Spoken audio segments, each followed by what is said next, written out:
Okay lang. Basta alam mo lang yung limitasyon mo, tsaka huwag kang sosobra. Mas ginaganahan ka pang mag-aral, lalo na pag subject niya. Parang iba yung grade mo doon, iba sa grade sa ibang subject mo.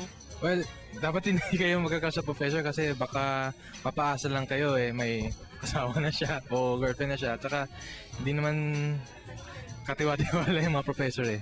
As long as you don't do anything bad about it. I mean, ayun ko na kung may rules on teacher-student relationships, but the thing is, for me, na-inspire naman ako. Tapos I really like the prof kasi he knows a lot. Tapos he's very witty. So, yun, okay lang naman. Just like going to his class. And, yun nga, parang, so kung mahirap yung class, at least it makes it more enjoyable.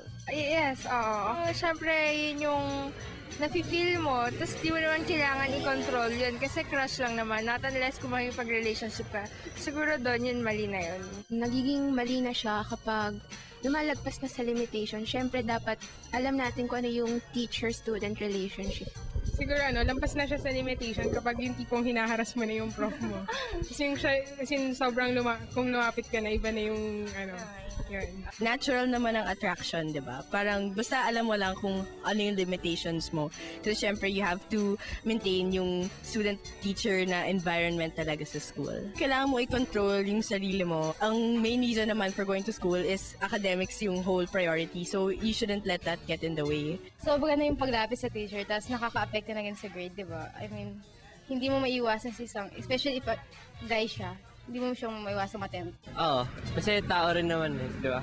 Parang emotions, basta nasa human nature na.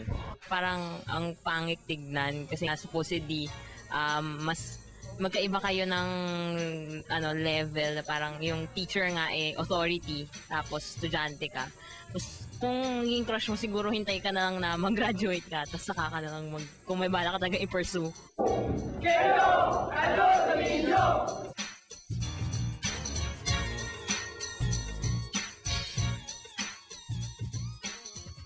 Ang Kabataan Express ay hatid sa inyo ng UNICEF.